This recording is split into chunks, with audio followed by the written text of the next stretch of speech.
examinando as Escrituras, 1 Crônicas, capítulo 22, diz assim a palavra de Deus. Disse Davi: aqui se levantará a casa do Senhor Deus e o altar do holocausto para Israel. Então nós estamos trabalhando nos nossos últimos estudos sobre este momento tão importante dentro das Escrituras e que vem nos falar sobre a edificação do altar e também a respeito do sacrifício, da oração, da intercessão, do perdão dos pecados, do livramento de Deus. Isso aconteceu quando Satanás tentou a Davi para que ele contasse o povo e Davi reagiu como o primeiro casal lá no Jardim do Éden. Então deu ouvido ao adversário, ele fez ali o princípio do recenseamento do povo e Deus não se agradou da maneira como Davi realizou aquele ato. Porque Davi deu ouvido às insinuações do diabo, dizendo a ele que a razão da sua vitória seria o número de soldados e os armamentos que eles possuíssem. Então Davi teve o coração elevado, se ensoberbeceu por essa tentação maligna e ele agiu ali como o primeiro casal.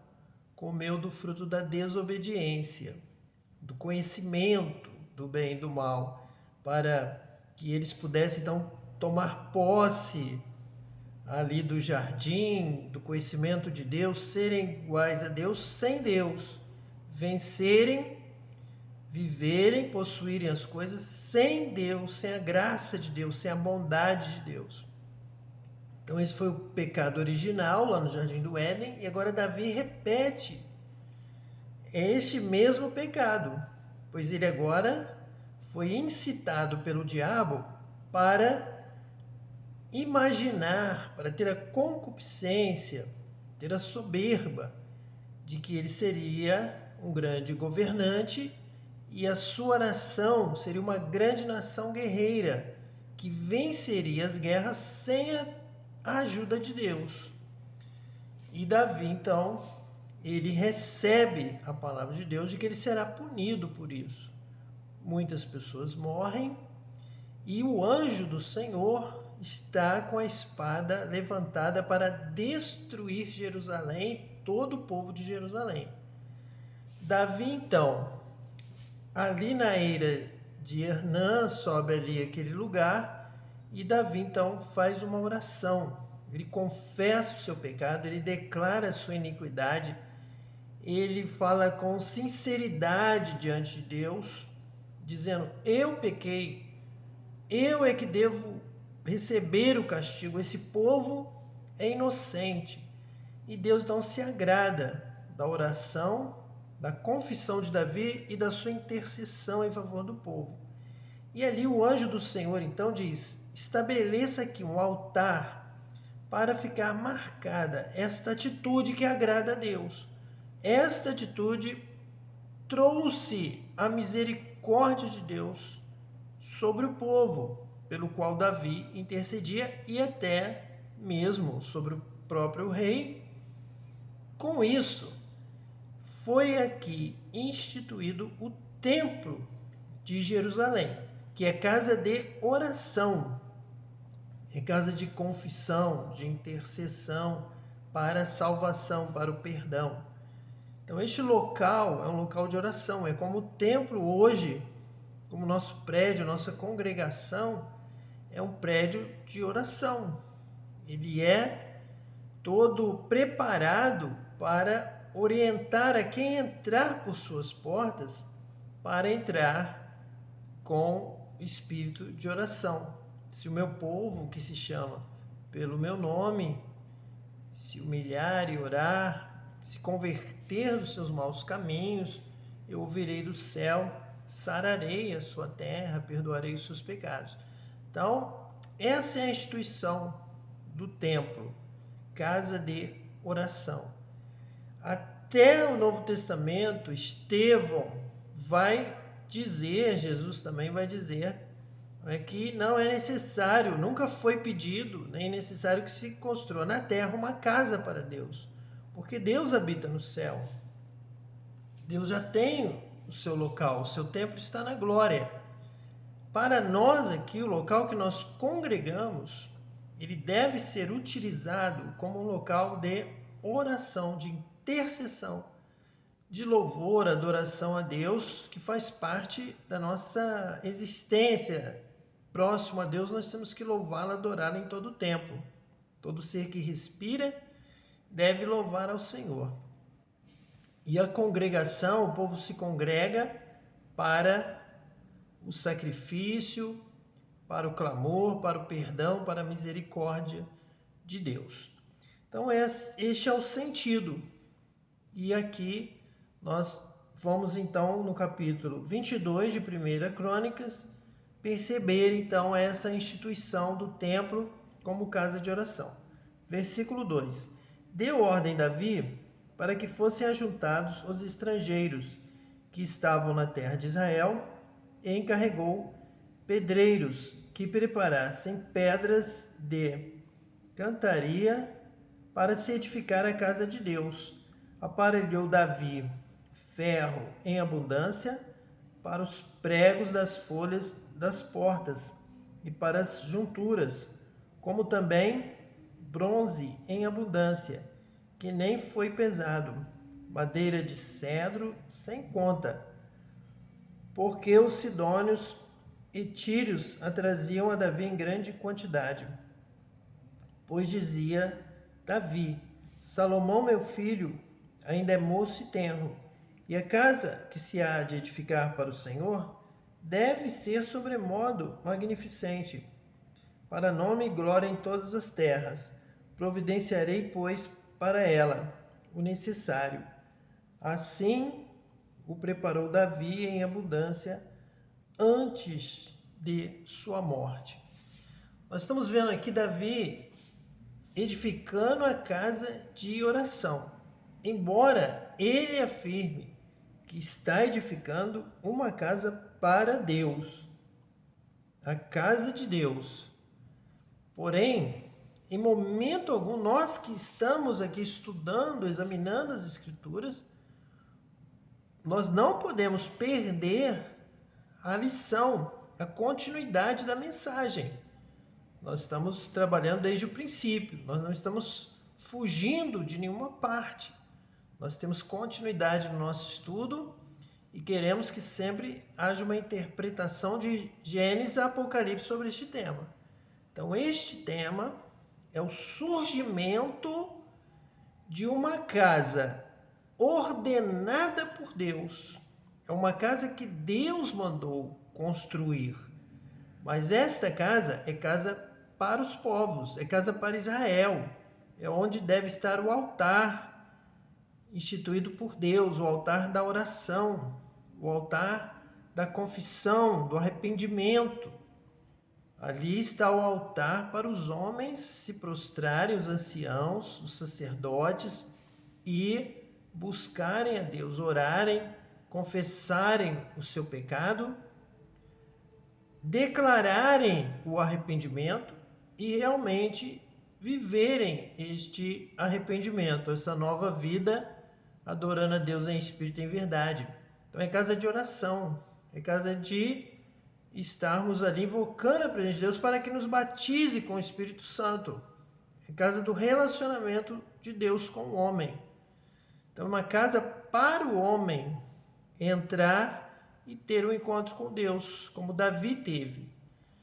Essa casa é de Deus no sentido de ser a casa do propósito de Deus. Nasceu no coração de Deus, foi instituída. Foi o anjo do Senhor quem mandou edificar o altar. A casa, se nós temos cobertura, é realmente para estarmos protegidos das intempéries do tempo, do clima, do momento, e não atrapalhar a nossa oração. O importante, a vida neste lugar, a vida vem do altar. Nós temos que ter o altar renovado, reformado, restaurado.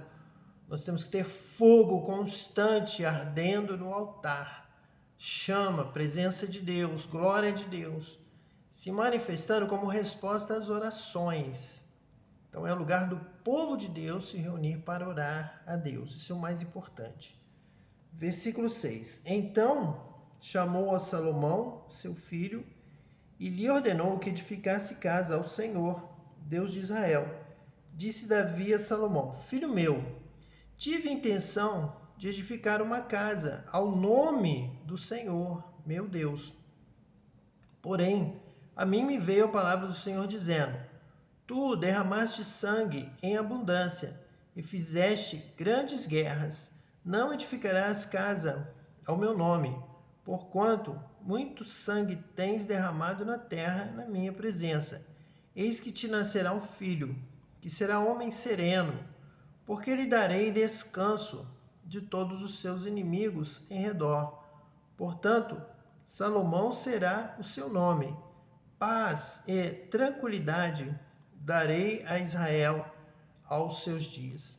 Deus tem nos dado uma revelação a respeito da forma como nós nos relacionamos com Deus, como nós até mesmo expressamos as nossas palavras e também as nossas atitudes para com Deus, na presença de Deus, diante de Deus. Então, nós estamos observando, Deus está nos revelando, nós temos vivido isso na prática, a respeito do amor a Deus, de uma adoração serena, tranquila, um louvor com uma entonação de paz, de amor, de tranquilidade. Deus se agrada de que na sua presença haja expressões que sejam tranquilas, sejam de alegria, mas que sejam com paz, com serenidade. Então, nós muitas vezes nos reunimos, começamos a adorar, queremos a descida do Espírito Santo, queremos o fogo do céu, queremos ser batizados com o Espírito Santo.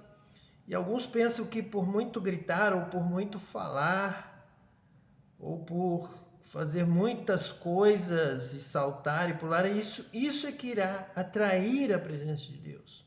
Mas a nossa experiência é que a paz, a tranquilidade, as declarações de amor realmente atraem muito mais a presença de Deus. Deus batiza com o Espírito Santo muito mais em um momento de adoração profunda, sincera, de coração, de alma, contrita.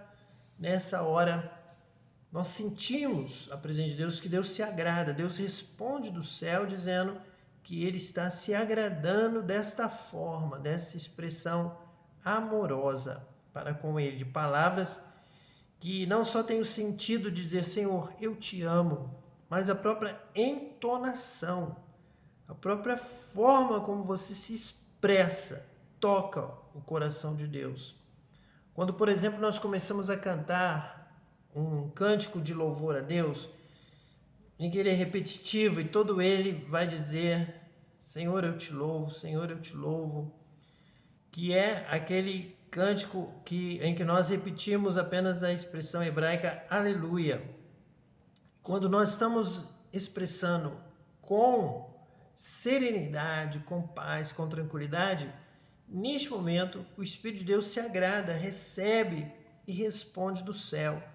Então, sempre que você pode se expressar a Deus de uma forma contrita, de uma forma serena, de uma forma profunda, de uma forma calma, você toca muito mais o coração de Deus.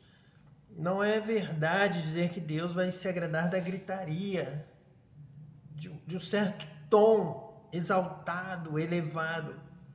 Nós podemos dizer que Deus se agrada muito mais daquele cicio calmo e tranquilo como Elias encontrou ali na porta da caverna e ele sentiu, Deus está nessa paz, Deus está nessa calma, Deus está aqui. Deus começa a falar, Deus começa a revelar, Deus começa a batizar com o Espírito Santo. Então, não se apresse, não fique preocupado, não comece a se desesperar, a simplesmente gritar na presença de Deus, achando que Deus vai ouvir quanto mais alto você gritar. Deus não é surdo, Deus não é como pensavam também ali os profetas de Baal, que por muito gritarem, o Deus deles iria ouvi-lo. Mas Davi apenas reedificou o altar, aqui também expressando este mesmo altar de Davi, e ali Deus manifestou a sua glória, e novamente Deus repete na vida de Elias a sua manifestação, Deus fala de uma forma suave e tranquila. Essa é a voz do Senhor, essa é a presença de Deus. Nós temos aqui, então, no versículo 9, que diz assim: eis que te nascerá um filho que será homem sereno. Então, este homem é que vai edificar a casa. Este edificará a casa ao meu nome. Ele me será por filho, e eu lhe serei por pai. Estabelecerei para sempre o trono do seu reino sobre Israel. Agora, pois, meu filho, o Senhor seja contigo, a fim de que prosperes, e edifiques a casa do Senhor teu Deus, como ele disse a teu respeito. Que o Senhor te conceda prudência e entendimento, para que, quando regeres sobre Israel, guardes a lei do Senhor teu Deus. Então prosperarás, se cuidares em cumprir os estatutos e os juízos que o Senhor ordenou a Moisés acerca de Israel. Sê forte e corajoso, não temas, não te desalentes. Eis que, com penoso trabalho, preparei para a casa do Senhor 100.000 talentos de ouro e 1.000.000 de talentos de prata, e bronze e ferro em tal abundância que nem foram pesados. Também madeira e pedras preparei, cuja quantidade podes aumentar. Além disso, tens contigo trabalhadores em grande número, e canteiros, e pedreiros, e carpinteiros, e peritos em toda sorte de obra, de ouro e de prata, e também de bronze e de ferro, que se não pode contar.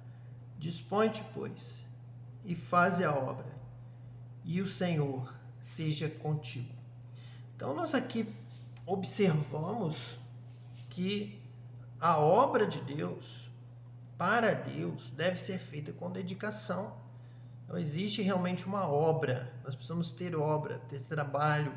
Nós precisamos exercer dons. Deus dá talentos, dons espirituais. Deus capacita para a obra.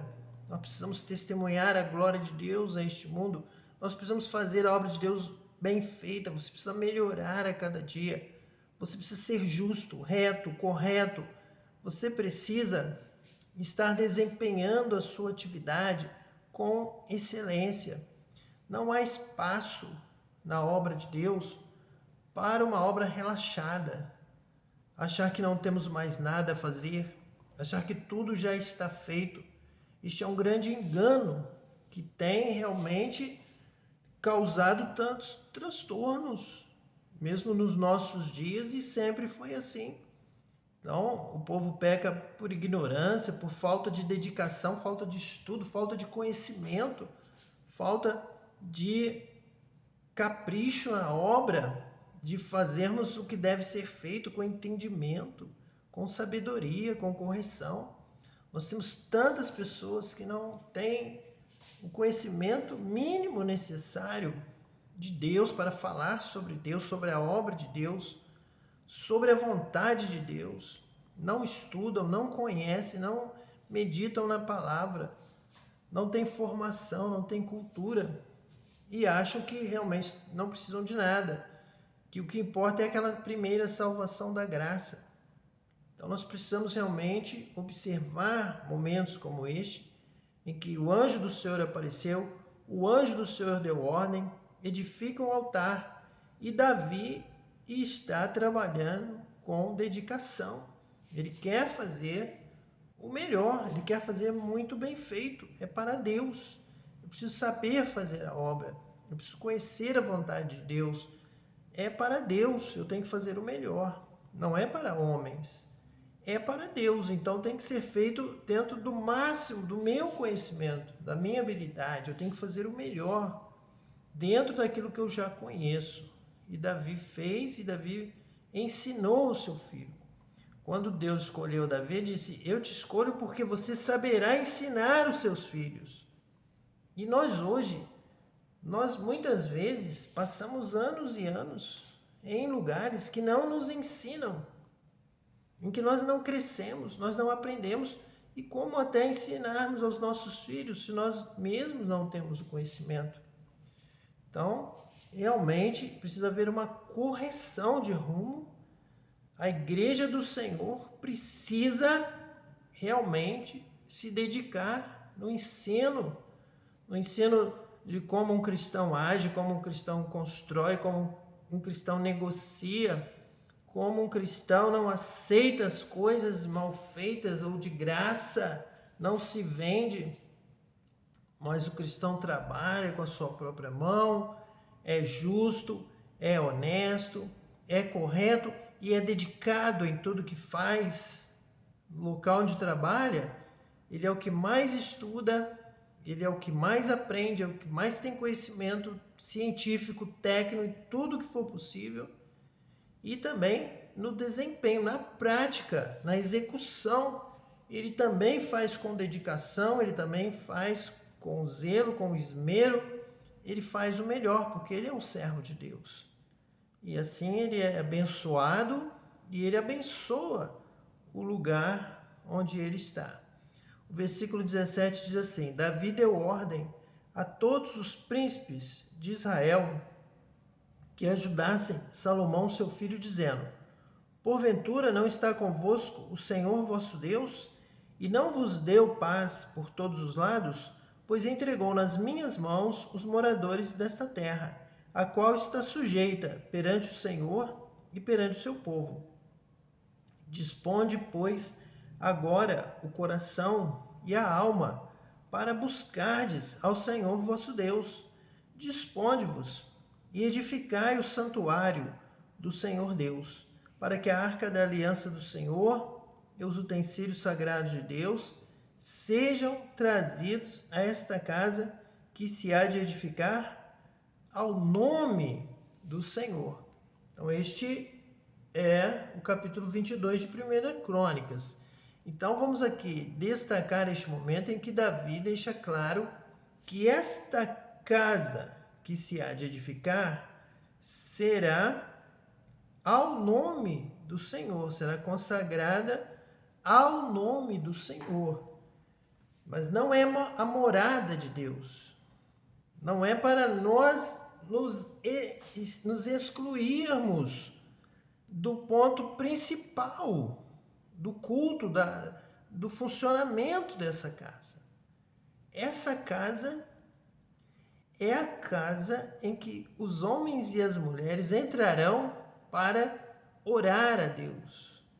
Orar com fé, orar com profundidade, orar com dedicação, para clamar, buscar a presença de Deus.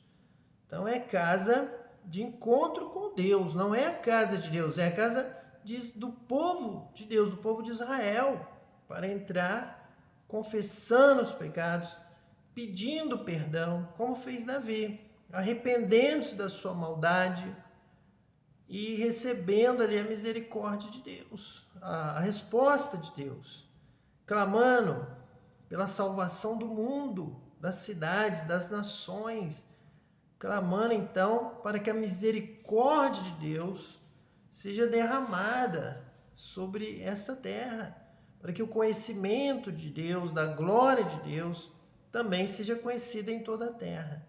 Então, uma casa para um povo que busca Deus com dedicação, um povo forte, um povo destemido, um povo que confessa o seu pecado abertamente, claramente, com voz audível, como fez Davi, que abre o seu coração diante de Deus, que se humilha diante de Deus, um povo sereno, um povo contrito, um povo quebrantado na presença de Deus. Quando há quebrantamento na casa de Deus, Deus derrama a bênção, Deus ordena a cura vem, a misericórdia vem, é derramada sobre aquele lugar, aquela casa de oração, e é estendida ali o que se alcança no altar da oração, da comunhão com Deus, é estendido para a cidade, para o estado, para a nação, para o continente, para toda a terra. Quando o povo de Deus se reúne, congrega com esta vontade que agrada a Deus, essa unidade, como foi ali no Pentecostes, eles estavam num lugar que representava ali o altar, estavam no cenáculo, e ali era um só o coração, a mente, e eles ali oravam, e eles ficaram unidos, e eles oravam uns pelos outros, e eles clamavam, e eles glorificavam a Deus, e ali o Espírito Santo foi derramado sobre eles. Com certeza havia paz, havia serenidade, havia aquele espírito de espera. Espera em Deus, pois eu ainda o louvarei. Espera com paciência no Senhor. E ali estava o povo no cenáculo esperando, conforme a orientação do salmista, conforme a orientação da palavra de Deus, e eles com paciência, com serenidade, aguardavam sem pressa nenhuma, eles não sabiam o dia, não sabiam a hora, mas eles sabiam esperar em Deus. E ali o Espírito Santo foi derramado, todos foram cheios do Espírito Santo, falavam em novas línguas, e eles dali, então, foram cheios do poder de Deus, do conhecimento de Deus, para agora sim poder adorar a Deus em espírito e em verdade. A palavra de Deus, então, saiu dali de Jerusalém, do Monte Sião, deste monte, deste lugar da oração que se concluiu ali em Pentecostes e hoje se estende para toda a terra, todo lugar onde dois ou mais se reúnem em nome do Senhor Jesus, estão ali em oração, como estava Davi naquele dia. Neste lugar, Jesus está.